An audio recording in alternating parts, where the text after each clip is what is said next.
దేవునికి మహిమ కలుగును గాక. మీ అందరికీ మరణాత. ప్రభునందు ప్రియ దేవుని బిడ్డలారా, సమయంలో మరొకసారి ప్రభు చెంతకు చేరిన మనందరకు దేవదేవుడు తోడుగా ఉండి దినమంతా పనిపాటల్లో ప్రయాణములు అనేక రకాలుగా తోడైన యేసుక్రీస్తుకు కృతజ్ఞతాస్తుతులు చెల్లించే వారముగా ఉన్నాం. కనుక ఈ దినము పాఠము గ్రహింపుట లేదా ఆలోచిద్దాం. దేవుడి మన పట్ల ఏం చేస్తున్నాడు, దేవుడు మన పట్ల ఎంత గురి కలిగి ఉన్నాడు, ఆలోచనతో మనం ఉండాలి. ఆలోచన, దాని కొరకు ప్రార్థన. దయాళుడా, ప్రేమామయుడా, మహోన్నతుడా, మహిమగల తండ్రి, సృష్టికర్త, మా రక్షణకర్తవ, మమ్మల్ని చూచుచున్న దేవా, మా పట్ల ప్రేమను కనికిరమును చూచుచున్న ఓ ప్రభువాని కొందనాలు, స్తుతులు, స్తోత్రాలు. ఈ సమయంలో నీ వాక్యమును చేతపట్టి నీ ఎదుట నిలుచున్నాను ప్రభా. నిలుచు నన్ను, నా తలంపులు మరుగు చేయండి. నీ ఆత్మతో మమ్మల్ని బలపరచండి. నీ సన్నిధి కాపుదల మాకు తోడుగా ఉంచండి. నీ ఆత్మ నడిపింపు మాకు అనుగ్రహించి ఏ మాటలైతే నీ బిడ్డలతో నువ్వు మాట్లాడినావో నీ వాక్యము ద్వారా బయలుపరిచి అలుపుడని నన్ను మరుగు చేసి నాలో మీరుండి మీ బిడ్డలతో మాట్లాడమని నేనే వాక్యమైన సెలవిచ్చుచున్న క్రీస్తు నామమును ప్రార్థన చేయుచున్నాను పరమ తండ్రి, ఆమేన్. దేవదీవెన మనకు తోడుగా ఉండి ఆయన మాటలు గ్రహింపచేసి బలపరచునుగాక, ఆమేన్. ప్రియులారా, ఆలోచించుట. దేవుడు ఎందుకు ఆలోచించమంటున్నాడు మనుషుల్ని? మనుషులకి దేవునికి సంబంధమైన ఆలోచన ఎలాంటిది? లోకంలో చాలా విషయాలు ఆలోచిస్తూ ఉంటాం, కానీ కొన్నిటికి అర్థం దొరుకుతుంది, కొన్నిటికి అర్థం దొరకదు. కొన్నిటిని చాలా విలువగా చూస్తాం, కొన్నిటిని కొంత విడివిడిగా చూస్తూ ఉంటాం. అయితే ప్రియులరా, ఇక్కడ మనం చాలా జాగ్రత్తగా ఆలోచించే విషయం ఏంటంటే, దేవుడు మనతో ఏం మాట్లాడుతున్నాడు, దేవుడు మనకేమి చెప్తున్నాడు, అసలు దేవుడు ఎందుకు చెప్పాలి, ఎందుకు ప్రకటించాలి? సృష్టించాలదా? అన్ని అమర్చిపెట్టాడు చాలదా? అన్ని ఇచ్చాడు ఆయన, ఇంకేం ఇవ్వాలి? అయితే మనిషి మీద ఎందుకు దేవునికి ఎంత ప్రేమ? మనిషికి ఎందుకు దేవుడు చెప్పాలి? చెప్పబోతే మనిషి బతకలేడా? అంటే ప్రియులరా, దేవుడు ఆలోచించమని ఎందుకు చెప్తున్నాడంటే, సత్యము నువ్వు గ్రహించట్లేదు కాబట్టి ఆలోచించమంటున్నాడు. సత్యమేంటో తెలుసుకోవట్లేదు కాబట్టి ఆలోచించమంటున్నాడు. సత్యమేంటో తెలుసుకుని దాంతో ప్రయాణం చేయట్లేదు కాబట్టి దేవుడు నిన్ను ఆలోచించమంటున్నాడు. మానవ జన్మముకు ఆలోచన చాలా ప్రాముఖ్యత. ఆలోచన లేకపోతే మానవ జన్మ మనుగడ సాగడం చాలా కష్టం. అందుకే కాబట్టి దేవుడు మనతో మాట్లాడుచున్నాడు. ప్రకటన గ్రంథం 12వ అధ్యాయము 11వ వచనం నుండి 17వ వచనం వరకు మనం చదువుతున్నప్పుడు యేసు ప్రభు మాట్లాడుతున్న ఈ మాటలు మనం ఒకసారి ఆలోచన కలిగి ఉండాలి. ఆలోచించాలి, తప్పదు. చదువు అమ్మా. ప్రకటన గ్రంథం 12వ అధ్యాయము 11వ వచనం. వారు గొర్రెపిల్ల రక్తమును బట్టి తామిచ్చిన సాక్ష్యమును బట్టి వానిని జయించున్నారు గాని మరణం వరకు తన ప్రాణములను ప్రేమించిన వారు కారు. ఇందుకు గమనించాలి. యేసు ప్రభు రక్తం ఇచ్చాడు, రక్తముతో శుద్ధించబడుతున్నాం, రక్షించబడుతున్నాం. కానీ మనలో ఆత్మ దానిని మాత్రం విలువ లేకుండా చూస్తున్నాం అనేది దేవుని ఉద్దేశం. ఇవాళ మనిషిగా బ్రతుకుతున్నామంటే అది ఆయన ప్రాణం మనలో ఉంది కాబట్టి. మనిషిగా మనం ఆలోచించట్లేదు కాబట్టి ఆయన వాక్యం ద్వారా గర్దిస్తున్నాడు. ఒకసారి ఆలోచిద్దాం. మనం చేసే పని ఏంటి? మనలో వచ్చే ఆవేశం ఏంటి, మనలో వచ్చిన ఆలోచన ఎలాంటిది ఒకసారి ఆలోచిద్దాం. ఆలోచించట్లేదు కాబట్టి ఈ మాటలు మన కొరకు ప్రకటిస్తున్నాడు. 12వ వచనంలో, అందుచేత పరలోకమా, పరలోక నివాసులారా ఉత్సాహించుడి. అమ్మా, భూమి సముద్రమా, మీకు శ్రమ, అపవాది తనకు సమయము కొంచెమే అని తెలుసుకుని బహుక్రోధము గలవాడై మీ యొద్దకు దిగివచ్చి ఉన్నాడని. అంటే ఇక్కడ చాలా చాలా క్లియర్గా రాశాడు ఈ వచనం. ఇదిగో భూమి ఆకాశంలో మీకు శ్రమ అంటే కొద్ది కాలమని ఎందుకంటాడంటే వాడు మిమ్మల్ని కూడా విడిచిపెట్టడు, మీ మీద కూడా అధికారం సాధిస్తాడు. జాగ్రత్త, కొంతకాలమే ఓర్పు కట్టుకోనండి.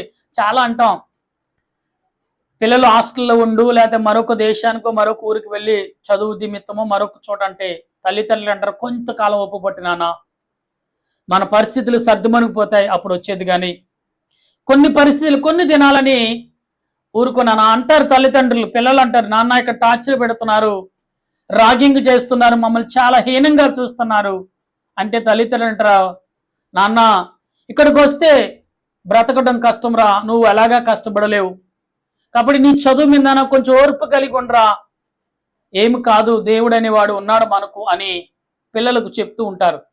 కానీ అలా దేవుడు సృష్టికి చెప్తున్నాడు, కొంతకాలమే వాడికి అధికారం ఇవ్వబడుతుంది కానీ శ్రమ జాగ్రత్త కలిగి ఉండనని. ఇలా మనుషులకు ఎందుకు చెప్తున్నాడు దేవుడు? మనుషులు వినట్లేదు అసలే, కానీ అవి వింటున్నాయి, అందుకే భద్రత కలిగి ఉంటున్నాయి. ఎందుకంటే వాడు భూమి మీదకి వస్తున్నాడు, దేవునితో యుద్ధము చేశాడు, పరలోకంలో గెలవలేకపోయాడు. భూమి మీద వాడికి అధికారం ఉంది కదా, పట్టుంది కదా అని అనుకుంటున్నాడు. కానీ భూమి దేవుని పిల్లలు ఉన్నారని గ్రహించి సాతాను మీద తిరుగుబాటు చేయట్లేదు. తిరుగుబాటు చేస్తే సాతానుగాడు అసలు కంటికి కనపడడు. కానీ అందులో వాడు ఎలాగంటే వాడు స్వయంగా డైరెక్ట్గా అటాక్ చేయడు, మన ద్వారా అటాక్ చేయండి. మనం అంటే దేవుని బిడ్డలము, దేవుని ఆత్మతో నింపబడిన వారు, మనతోటే వాడు సృష్టి మీద అటాక్ చేయాలి తప్ప వాడు స్వయంగా అటాక్ చేస్తే వాడికి సాగనవాడు భూమి, ఆకాశం, గాలి, నీరు. అందుకబట్టి మనల్ని అడ్డం పెట్టుకుంటే చేతులు కట్టుకున్నవాడు చూడండి, గొప్ప అధికార కొడుకుని మనం ఏమీ చేయలేం, కొట్టేద్దాం అనుకుంటాం, వెళ్ళినప్పుడు కానీ చూసి మనం భయపడుతూ చేతులు కట్టుకుంటాం. ఇప్పుడు సాతాను సృష్టి యొక్క పరిస్థితి అదే. సాతానుగాడు ఏమి చేసినా మౌనంగా ఉండవు తప్ప వారు ఏమీ చేయలేని పరిస్థితి. ఇవాళ పరిస్థితి అది కేవలం నీ వల్లనే జరుగుతుంది. కుమార్తె కుమారుడా, యవనుడా యవనస్తురాలా, రుద్రాలవైనా, నడువయసులో ఉన్నవారైనా, ఎవరైనా ఒకసారి ఆలోచించండి. దేవుడు ఆలోచించమంటున్నాడు. తర్వాత మాటను 13వ వచనంలో, ఆ ఘట సర్పము తన భూమి మీద పడదోయబడి ఉండి చూచి ఆ మగ శిశువును కనిన స్త్రీని హింసించెను. అందువలన ఆమె అరణ్యములలో ఉన్న చోటికి ఎగురునట్లు గొప్ప పక్షిరాజు రెక్కలు 2 ఆమెకి ఇయ్యబడిను. అచ్చట సర్ప ముఖమును చూడకుండా ఆమె ఒక కాలములు అర్ధకాలము అంటే ప్రియులారా, కాలం అంటే ఎన్ని సంవత్సరాలు, అర్ధకాలం అంటే ఎన్ని సంవత్సరాలు. దేవుడు ఎంత బంధుత్వము, ఎంత పక్కడబంది నామకి ఇచ్చాడు గమనించండి. ఇవాళ నీకు కూడా అలాగే ఇస్తున్నాడు. ఆమె ఉన్నటక్క పైగా ఆమెకు రెక్కలు ఇవ్వబడిందంటే మానవ దేహము కలిగి నువ్వు పరిశుద్ధాత్మతో నింపబడుతున్నావు అని నువ్వు అనుకుంటే ఖచ్చితంగా నీకు రెక్కలు ఇవ్వబడతాయి. సాతాను చేతికి తలాగకుండా చెక్కకుండా రెక్కలు ఆటోమేటిక్గా నీ వీపు పైన వచ్చేస్తాయి, నీపుకి అతకించి పడతాయి, పక్షిరాజు రెక్కలు వచ్చేస్తాయి, అటు విత్ సెకండ్లో గాల్లో ఎగిరిపోతావు. గమనించండి ఒకసారి. అప్పుడు ఆవిడ అర్ధకాలం పోషించబడుతుందంట. తర్వాత 16వ వచనంలో 15వ వచనం, కావున ఆ స్త్రీ ప్రవాహమునకు కొట్టుకుని పోవాలనని ఆ సర్పము తన నోటి నుండి నీళ్లు నది ప్రవాహముగా ఆమె వెనుక వెళ్ళగక్కును గాని భూమి ఆ స్త్రీకి సహకారై తన నోరు తెరిచి ఆ ఘట సర్పము తన నోటి నుండి క్రక్కిన ప్రవాహమును మృంగివేసును. చూసారా, దేవుడు సృష్టించిన సృష్టిని వెళ్తే ఊరుకుంటాడని దేవుడు? అది ఊరుకోదండి. ఏమంటే ఇశ్రాయేలు ప్రజలు దేవునికి వ్యతిరేకంగా పనులు చేశారు. ఐగుప్తు నుంచి వచ్చి ఊరుకున్నాడా? భూమికి ఆజ్ఞ ఇచ్చాడు మోసే ద్వారా, భూమి తెరుచుకుంది. ఎవరైతే దేవునికి వ్యతిరేకమైన పనులు చేశారో అక్షణమే దైవజనుడు కళ్ళ ముందు ఉంచలేదు, వెంటనే నోరు తెరిచింది, అందులో పడిపోయారు, చనిపోయారు.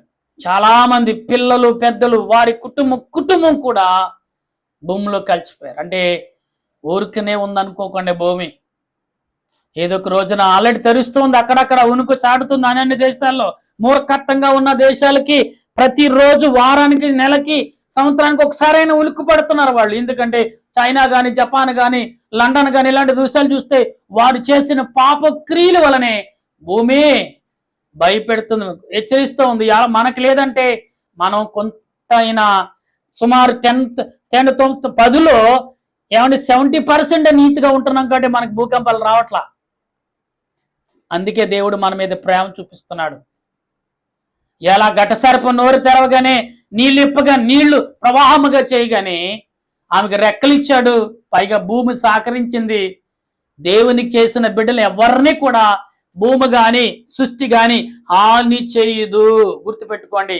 అందుకే ప్రతి దినము రోజుకి 2 మార్లు నీకు ఎక్కడ దొరికితే అక్కడ నీ ఎలా కనిపిస్తాలుగా నీ మనసును దేవునికి అప్పగించు, ఆలోచనలు పెట్టుకో మనసును. దేవుడికి ఖచ్చితంగా నువ్వెంత తప్పుకుపోని కసలే ఇంకా అయిపోయింది, క్షణంలో నేను చనిపోతాను అనుకున్నప్పుడు కూడా నువ్వు బ్రతుకు సాధించి నీవు అనుకున్న గమ్యానికి చేర్చేస్తాడు దేవుడు. గుర్తుపెట్టుకోండి ఒకసారి, ఇది దేవుడు చెప్తున్న మాట, నా మాట కాదు. దేవుని దైవజనమ ప్రియులారా గమనించండి ఒకసారి, దేవుడు ఊరికనే విడిచిపెట్టడు. ఇవాళ సృష్టి అంతా నీకు సహకరిస్తుంది కాబట్టి నువ్వు ఎంత చేసినా నడిపేస్తావు. ఇవాళ సృష్టిని ఎంతగా కన్నీరు పెడుతున్నావో చూసారా. సాతాను గడి పెట్టి కంటే బాధ కంటే మనం పెట్టి బాధ. ఎందుకంటే మన వాడే కెమికల్ కానీ మన వాడే చాలా రకాల యొక్క వస్తువులను భూమికి హానికరం కలిగిస్తున్నాయి. జాగ్రత్త. తర్వాత 16 వచనము 17 వచనం కంప్లీట్ చేసాము. అందుచేత ఘట సర్పము ఆగ్రహము తెచ్చుకొని దేవుని ఆజ్ఞలు గైకొనుచు యేసును గూర్చి సాక్ష్యమిచ్చుచు ఉన్నవారైనా ఆమె సంతానమును శేషించిన వారితో యుద్ధము చూటకే బయలువెలుడై. ఇక్కడ ఒక్క నిమిషం ఏనండి, ఆమె సంతానం ఎంతమంది అయితే ఉందో అంతమంది మీద యుద్ధం చేయడం ప్రకటించాడు. ఎందుకంటే చాలా మంది ఇప్పుడు ఆల్రెడీ అవును చంపేతరం చూసాడు, కాలేదు. కానీ ఆయన బిడ్డని చంపేతరం చూస్తుంది, ఆయన బిడ్డ తండ్రి దగ్గర చేరిపోయాడు. ఇప్పుడు ఆమెను చంపేతరం చూస్తుంది, భూమి సహకరించి ఆమెకు అవకాశం లేదు, ఆమెకు రెక్కలేవు పడ్డాయి. ఇప్పుడు ఎవరంటే భూమి మీద నివసిస్తున్న మన మీద మాత్రం వాడి మరలా యుద్ధం చేయబోతుంది. ఇప్పుడు మనుషులు ఎదుర్కోవాలి. ఎలాంటి ఎదుర్కోవాలి? చదువమ్మా, కంప్లీట్ చేయి. 17 వచనం ఒకసారి మళ్ళీ చదువు. 17 వచనం. ఎందుకంటే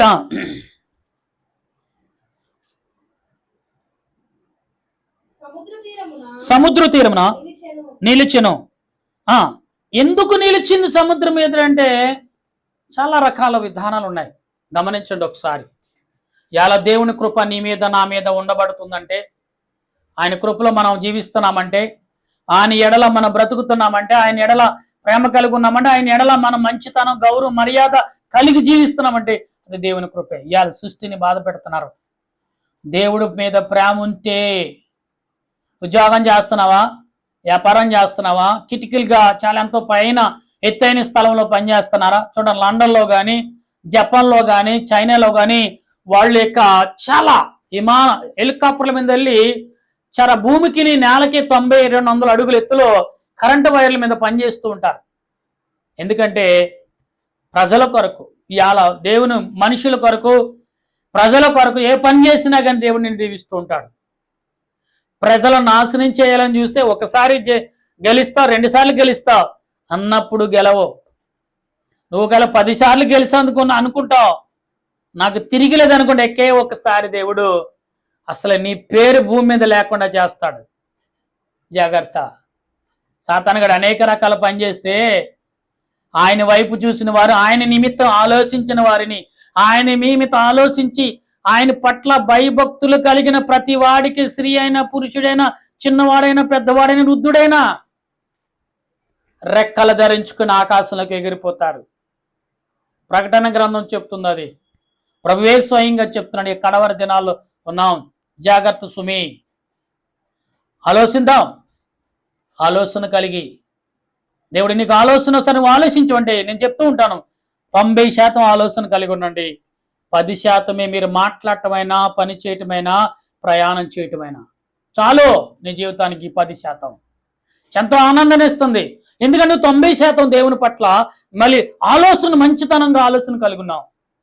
చెడ్డతనము క్షణమే నీ ఆలోచన చెడ్డతనాన్ని తలకిందులు చేస్తుంది. 90% ఆలోచనలు పడ్డవాడిని ఖచ్చితంగా నీవు దేవుని సన్నిధికి చేరిపోతావు. అటువంటి పరిశుద్ధాత్మ ఆదరణ దేవదేవుడు మనందరికి అందించి నడిపించును గాక.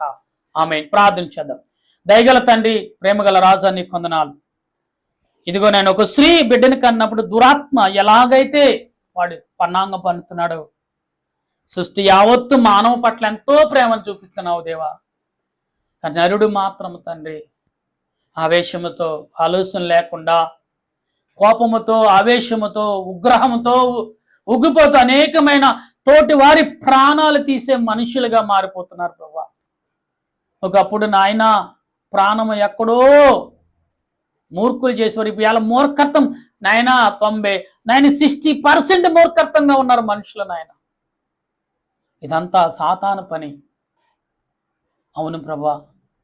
క్షమించే గుణం ఒక్కరికి లేదు, ప్రేమించే గుణం ఒక్కరికి లేదు, ఆలోచించే గుణం ఎవరికి లేనే లేదు ప్రభా.